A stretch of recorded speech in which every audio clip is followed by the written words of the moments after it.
Imagine this. You're at a massive house party. The music's still playing, the lights are low, and the vibe is starting to fade. You grab another warm beer and look around. You realize the laughter's gone, the crowds have vanished, and the last few coats have been claimed. You're standing there amidst the empty pizza boxes and the discarded cups, and the chilling truth hits you. Everyone else coupled up and left. You were abandoned. Not with a fight, not with a dramatic goodbye, but with a silent, mutual understanding that you just weren't important enough to inform.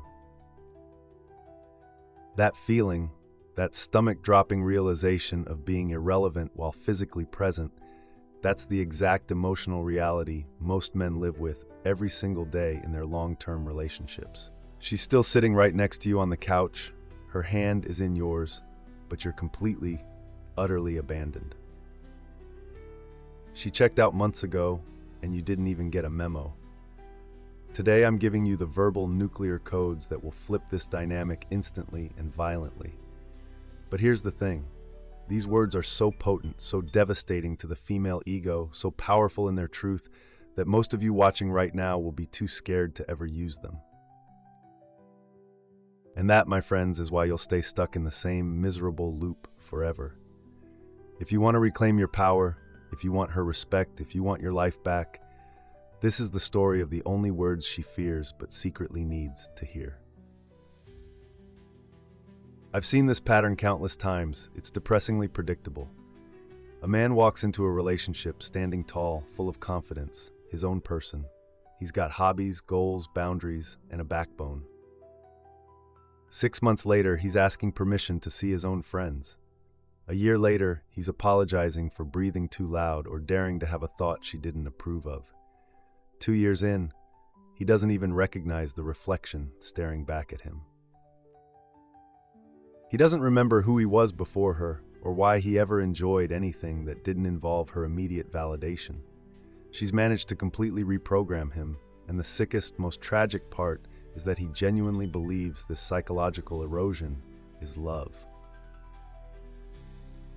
He thinks this constant walking on eggshells, this endless need for her approval, this suffocating control, this is what relationships are supposed to be.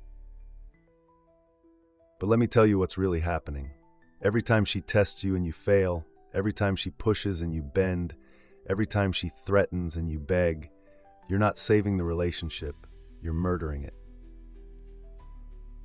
You're killing her attraction, one weak response at a time. Why? Because deep in her DNA, deeper than any feminist ideology or modern dating advice, she needs you to be stronger, more stable, and more centered than she is. And every time you prove you're not, a little piece of her love, and crucially her respect, dies. The crown I'm talking about isn't just metaphorical. You can actually see the growth of this invisible crown in the physical world.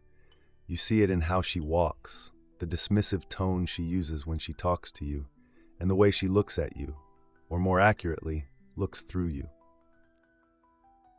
She views you as an inanimate object, like furniture that occasionally dispenses money, validation, and emotional labor. The bigger that invisible crown gets on her head, the smaller you become, until eventually you're nothing more than a servant in her kingdom. And she's absolutely disgusted by what you've let yourself become. As you probably heard, there's this thing called the shit test paradox. Women test men to see if they're strong enough to be leaders, but the very act of constantly testing actually weakens most men over time. It's a slow, insidious form of psychological erosion. Each test takes away a little bit of your backbone, a little piece of your self-respect, until there's nothing left but a hollow shell that says yes, dear, to everything. And here's the kicker. She hates you for it. She hates that you've become weak, even though her tests weakened you. She hates that you fail, even though she set you up to fail. She hates what you've become, even though she created it. This is the paradoxical misery of the controlled man. You know what happens when you're standing in line at the DMV for 3 agonizing hours? You start to accept that misery is just part of the process. You internalize the frustration, the waiting, and the inefficiency as normal. That's exactly what happens in these relationships. Men get so used to the constant testing, the manipulation, and the drama that they think this is normal life. They think every man goes through this. They look at other couples and assume, behind closed doors, every guy is getting the same treatment. Wrong. Dead wrong. Some men figure out the code. Some men learn the words that shut this destructive dynamic down cold. They understand that you don't fight the tests, you dismantle the whole testing facility. And that's exactly what the following 3 words do. They are the surgical strikes against the crown. So let's stop accepting the DMV line of misery and get into the actual weapons. The first phrase that absolutely destroys a woman's ego, the one that cuts deepest because it undermines her foundational self-myth, is simply telling her you're ordinary. You need to pay attention, because this isn't about being mean, and it's certainly not delivered in an angry, emotional outburst. That would be a reactive failure. This weapon is delivered in a quiet, matter-of-fact way, like you're simply stating the time or the temperature. It comes in a moment of manufactured crisis or drama, and your response is a calm, disappointed observation. You know, when we met, I honestly thought you were different. Special. But I've realized you're just like every other woman I've ever known. Same insecurities, same tired games, same predictable drama. You are, quite literally, completely predictable. The reason this devastates women isn't because you called her a name. It's because it shatters her most deeply held belief. Every woman believes she is the exception. She is not like other girls. She is unique. She is different. She is the special one who is going to be the turning point in your life, the one woman who finally understands you, the one who deserves the royal treatment. This belief is the psychological foundation of her crown. When you casually inform her that she's just another actress, playing the same tired role, reading from the same script every other woman uses to control men, something fundamental breaks in her self-perception. You've taken away the script she thought was unique and showed her the master copy that's been photocopied 1 billion times. She can handle being called a liar or a cheater. She can't handle being called unoriginal. Think about the psychological impact. If she's not special, her manipulative tactics are not clever. They are basic. If she's predictable, she loses all mystique. She is reduced from an irresistible force of nature to a solved puzzle. Her perceived value, which is directly tied to her perceived uniqueness, plummets instantly. I saw this scenario play out outside a crowded, upscale restaurant. A couple was arguing, and the woman was going off, escalating the drama, shouting about how he didn't appreciate her uniqueness and how he didn't truly see how special she was. The emotional terrorism was at full volume, and this guy, completely calm, looked her straight in the eye and said the words, "Special? You're doing exactly what my ex did, word for word. It's like you all have the same playbook." She didn't get quiet. She went silent. It was a total system shutdown. Her brain literally couldn't process the input. The expected defensive plea or counter-argument didn't arrive. Instead, someone held up a mirror and showed her she wasn't the star of her own movie. She was just an extra in everyone else's. This phrase forces her to confront the absolute truth she spends her life running from. Her value, like everyone else's, is earned through her character, not guaranteed by her gender or her beauty. The ego recoils from that truth, and the control dynamic immediately shifts because you've proven you're not invested in her illusion. The second weapon, and this one is perhaps even more powerful because it directly attacks the control she exerts through perceived dependency, is showing complete and genuine indifference to her leaving. Every threat she makes, whether it's "I need space," "I'm not happy," or the classic "maybe we should see other people," is fundamentally based on one unspoken assumption, that you are terrified of losing her. Your fear of loss is her ultimate leverage. It's the only thing keeping that crown from slipping. The moment you show not just acceptance but a clear, calm preference for her leaving, her entire reality crumbles. She expected panic, begging, or at least a dramatic fight. Instead, you give her the gift of indifference. She threatens to walk out, you hold the door open. You might even offer to call her an Uber. She says she needs space.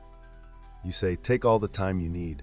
In fact, that works out great. I've got plans with the guys I need to reschedule anyway. She mentions her ex is texting her. You say, that's nice. Maybe you two can work things out. I always thought you had a lot in common. You see, she's been playing poker, convinced she has a royal flush because she holds the leaving card.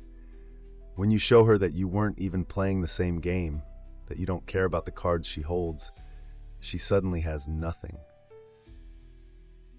Her threat, her single source of power, is neutralized. Psychologically, this taps into the principle of loss aversion. We all value what we might lose more than what we already possess. She possessed your commitment and dependency. By threatening to leave, she was trying to force you to prove your commitment. But when you make it clear that she is now at risk of losing you, not the person, but the secure emotional base, the utility, the safety net, the anxiety flips entirely to her side. This happened to someone I knew when his girlfriend attempted the classic manipulation. I think we should see other people. You know what this line usually means. She wants you to fight for her, to prove your commitment is unconditional, to beg her to reconsider. It's a fishing expedition for validation. Instead, he took a sip of his coffee, nodded thoughtfully, and said, I think that's a brilliant idea. In fact, there's someone I've been wanting to ask out. Thanks for making this easy. I was trying to figure out how to bring this up. The look on her face was priceless. It wasn't anger, it was pure, unadulterated shock. She literally stammered, trying to take the words back, suddenly explaining how she didn't really mean it, how she was just testing to see if he cared, or how she thought he would fight for the relationship. When you offer no resistance, the manipulation collapses into itself. She wanted to be chased. When you sprinted in the opposite direction, she realized her threat wasn't a sword aimed at your heart. It was a boomerang aimed at her own. You showed her that your life doesn't stop if she leaves. It simply gets less complicated. That realization is terrifying to a woman who believes her presence is your necessity. The third thing that shatters a woman's crown and destroys her sense of irreplaceable control is the casual, almost dismissive attack on her sexual self-image. Every woman, regardless of how she presents herself, secretly believes her sexuality is her ultimate superpower. It is her ace up the sleeve, the nuclear option, the non-verbal thing that makes her uniquely valuable and irreplaceable in your life. It's the mechanism through which she can secure your commitment and override your logic. When you casually, almost apologetically, indicate that sexually she's nothing special, just average, perhaps even below average, the psychological impact is like a nuclear bomb going off in her ego. You absolutely do not deliver this crudely. You don't say it in anger or as a shouted insult. You deliver it as a simple, objective, almost regretful observation, as though you're commenting on a leaky faucet, not her core identity. The words are delivered calmly, perhaps after she's been trying to use sex to make up for bad behavior or to manipulate a fight. Honestly, the physical part of our relationship has always been just okay. I've had much more passionate and deeper connections in the past, but that's fine. Not everyone can be exceptional in that area. Then, you immediately continue whatever you were doing, like you just commented on the weather or the price of gas. Watch what happens. She won't respond immediately. She'll go quiet, processing the complete destruction of her ultimate weapon. You have just taken what she thought was her strongest card, her get-out-of-jail-free pass, her trump card, and revealed it's actually a 2 of clubs. Unlike other insults that she can deflect, you're just mad, or rationalize, he's jealous. This one sticks because it targets a primal, deeply rooted fear. Deep down, every woman fears she might actually be ordinary and forgettable in the sexual sphere. Her entire self-worth in the relationship dynamic is built on the premise that you are slightly addicted to her, slightly dependent on that unique connection. By calmly demoting her from a sexual deity to just okay, you remove the unique investment you have in her. You signal that the part of the relationship she thought gave her permanent leverage is actually negotiable and easily replaceable. It's a complete re-ranking of her priority in your life. The core reason this is so powerful is because it's a direct challenge to her identity as a woman. You've attacked her competence in the one area she thought she was guaranteed to excel, and you've done it with such objective, non-emotional sincerity that it bypasses her defense mechanisms. It doesn't invite a fight, it invites an existential audit. The crown doesn't just slip off, it dissolves when she realizes her ultimate superpower has been downgraded to a basic feature. Here's what most men get wrong when they first hear these three weapons. They think these phrases are cruel attacks meant to cause pain.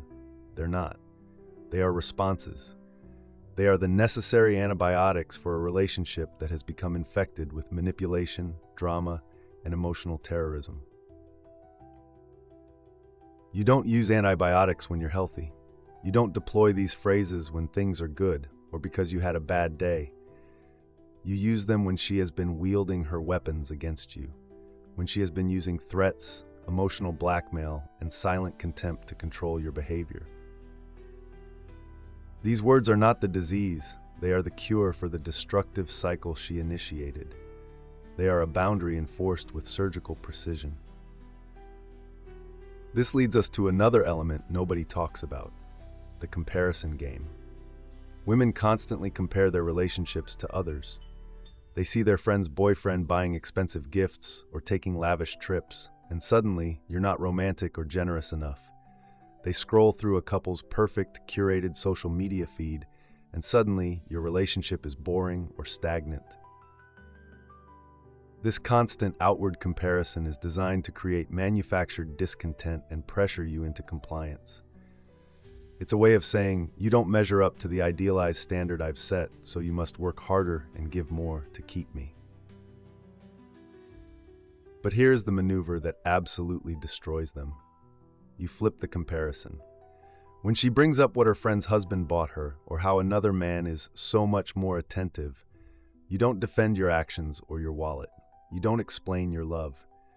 You change the criteria for comparison entirely, focusing on character, stability, and respect, qualities she is actively failing to display. You look at her and say, you know, Jake's girlfriend never complains about Jake's poker nights. Sarah never threatens to leave when she doesn't get her way. Maybe the problem isn't the men. Maybe I picked the wrong type of woman. Watch how quickly she stops comparing when the comparison doesn't favor her. This move does two things. It reestablishes the benchmark. The standard is no longer defined by superficial displays of wealth or attention, but by basic maturity, respect, and non-dramatic behavior. It puts her under the microscope. You shift the focus from your performance to her character. You imply that the reason the relationship is struggling is not because of your failure, but because of her childish, high-conflict nature. When you flip the comparison, the air instantly goes out of her drama balloon. She suddenly has to defend her own actions instead of demanding yours. You stop being the perpetually failing partner and become the judge assessing her suitability for a mature partnership. That power shift, the subtle conversational transfer of accountability, is one of the most effective ways to make the crown feel heavy and burdensome. Let me tell you about the agreement method, because this one breaks a woman's brain completely. It's the ultimate anti-defense strategy. She makes a statement designed to wound you, to provoke a defensive emotional reaction, or to force you to beg. Her declaration, the test, maybe I should just find someone who actually appreciates me. The weak man's response, no baby, I appreciate you, please don't leave me. The agreement method, You know what? You're absolutely right. You deserve someone who makes you truly happy, and clearly I'm not that guy anymore. I'll help you pack. The same principle applies to any character attack. She says you're not a real man. Agree. You're right. A real man wouldn't tolerate this behavior. Thanks for pointing that out. She says the spark is gone. Agree. I've been feeling the same way. We should probably end this now before we waste any more of each other's time. The agreement method works because women's attacks are rarely actual declarations. They are tests disguised as declarations. She isn't seeking your agreement. She's seeking your resistance. She wants you to defend your honor, prove your love, and demonstrate your fear of losing her. This desperate defense is the fuel that powers her control. When you agree instead of defending, you instantly break the entire framework of the test. It's like someone throwing a punch, expecting resistance, a bracing against the blow. But you simply step aside, allowing them to fall face first into their own momentum. You turn her weapon against the wielder. By agreeing with her negative assessment of the relationship, you force her to defend the relationship itself, the exact opposite of the role she intended to play. You probably heard about this video that went viral on social media. A woman was berating her man in public at high volume, saying he was pathetic, weak, and not the man she thought he was. It was a vicious public shit test designed to break him. Instead of arguing, instead of getting defensive, the guy just nods calmly and says, "You are absolutely right. I am pathetic for putting up with this. That changes today." Then he literally just turned around, paid for the meal, and walked out, leaving her standing there in the middle of the mall. The comment sections were a polarized war zone. Women complained he was wrong to abandon her, but they were drowned out by men celebrating it as the perfect, most powerful demonstration of self-respect they had ever seen. He didn't win the argument. He dissolved the argument's reality. He proved his pathetic state was his willingness to tolerate her abuse, and the moment he removed the tolerance, he removed the weakness. This method proves you value your self-respect above the relationship itself, and nothing is more attractive than a man who clearly values himself above all else. Here's something else that absolutely destroys the female ego and reclaims your power: showing you're happier without her. When she walks out, she leaves with a quiet expectation. She expects you to fall apart. She expects her absence to be your punishment. She expects you to chase, to call, to text long, pathetic paragraphs about how much you miss her and how you can't live without her. This is the script she wrote in her head, and your suffering is the validation she craves. Instead, you do the one thing that shatters her reality. You thrive. You don't chase, you don't call, and you certainly don't wallow. Instead, you get back to living. And not just living, you live better. You're suddenly doing all those things she previously called immature. You're seeing those friends she said were bad influences. You're pursuing those hobbies she labeled a waste of time. You use the silence she created to turn up the volume on your own life. She thought she was the sun in your solar system. Instead, she realizes she was just the cloud blocking your light. This creates what psychologists call an existential crisis for her. Her entire self-worth in the relationship was built on the premise that she was essential to your happiness and stability. By flourishing in her absence, you've proven she was actually preventing it. You've demonstrated that her departure was a net gain for your well-being. This is the most powerful nonverbal weapon. It proves the words you spoke, the indifference, the ordinariness, the lack of fear of loss, were not games, but the literal truth. As you might have heard, this pattern is so predictable, it's almost scientific. It happens like clockwork. Woman leaves dramatically, expecting the man to chase and grovel. Man doesn't chase. Instead, he starts posting pictures of himself genuinely enjoying his life, hiking, working on a passion project, socializing with a renewed energy. The shift, the woman suddenly has a small emergency that requires his help, or she texts a benign, "How are you?" to check the temperature. Man remains distant and polite, but focuses the conversation solely on the logistics of the separation. The inevitable return. The woman shows up to get her things that she doesn't actually need, or she suddenly wants to talk about us, every single time. Her motivation isn't a sudden, mature realization of her past mistakes. It's the raw, animalistic fear of losing a man who demonstrated he doesn't need her. You didn't just survive her absence, you flourished because of it, and that makes you exponentially more valuable than the man she thought she could control.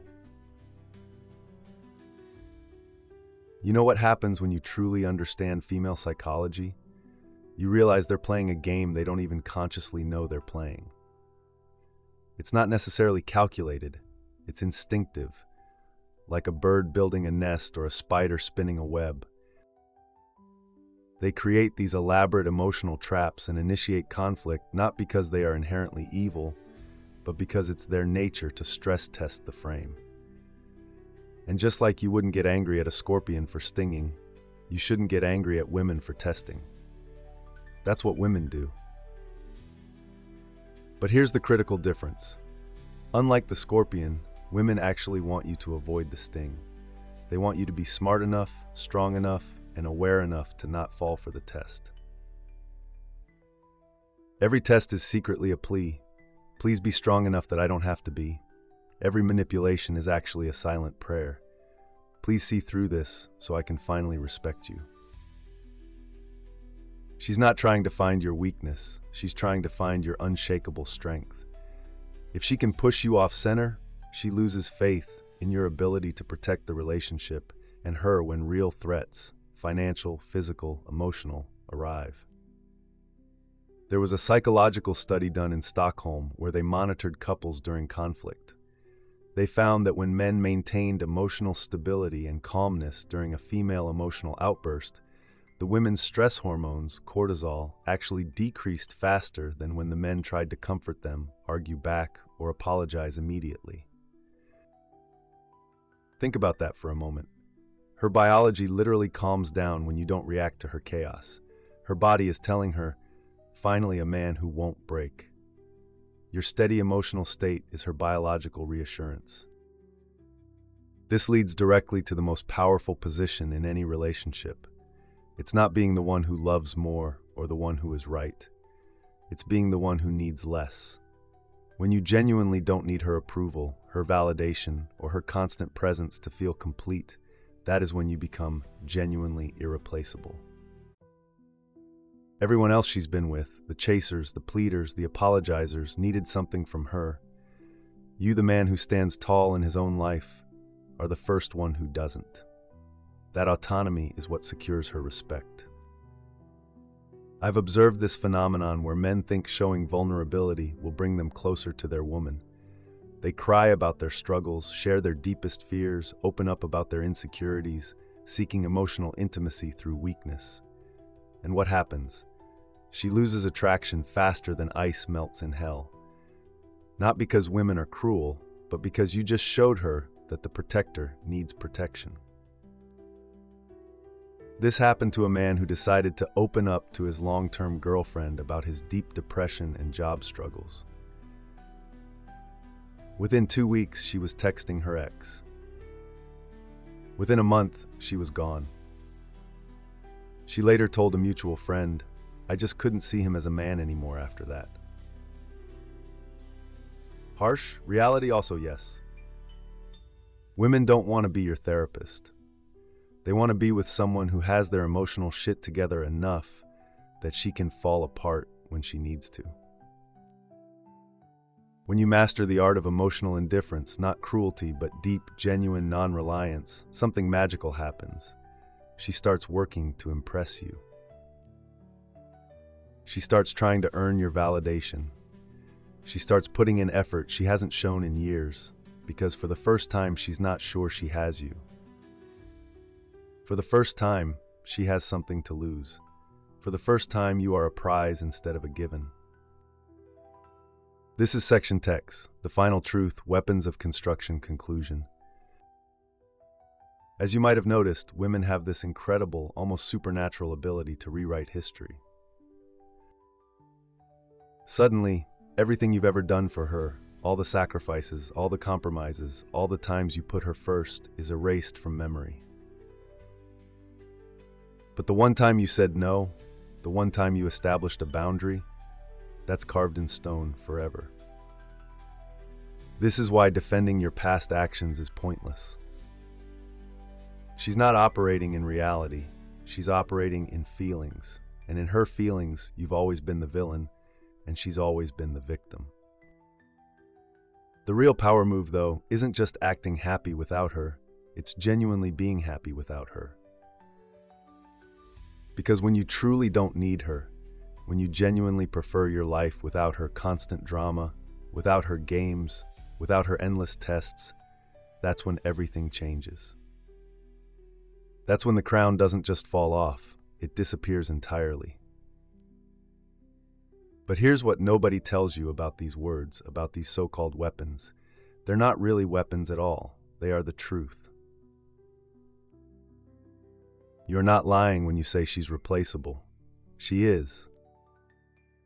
There are literally billions of women on this planet. You're not pretending when you don't fear loss. Why would you fear losing someone who actively makes your life worse? You're not faking when you're happier without her. You actually are happier without constant conflict and manipulation. The problem is, most men have been so brainwashed by romantic comedies and love songs that they think suffering equals love. They think if it doesn't hurt, it's not real. They mistake jealousy for passion, control for care, and manipulation for investment. They've been programmed to believe that a relationship should be hard work, constant sacrifice, and endless compromise. But here's the genuine liberating truth. A relationship with the right person is easy. It flows. It adds to your life instead of subtracting from it.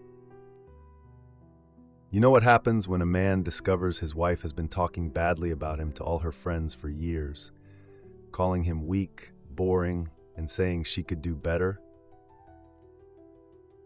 Most men confront her and get gaslighted, told they're being too sensitive or that it was just girl talk. But there was one case where the guy simply said, "You're right, you could do better, and I definitely can. It's a mutual upgrade." He filed for divorce the next day.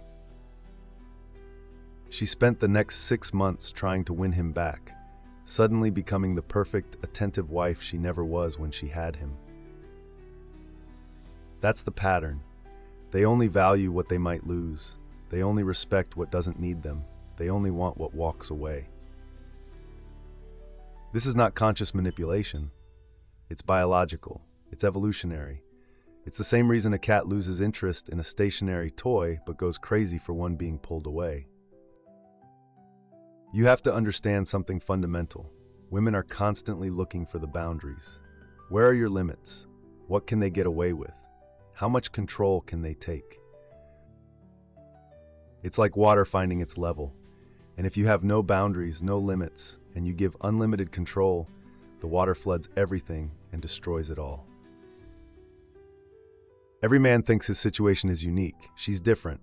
Our relationship is complicated. We have history.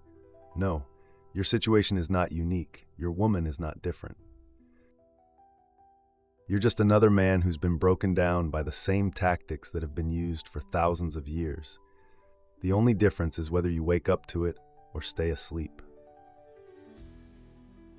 The words women fear hearing from men are actually the words they desperately need to hear.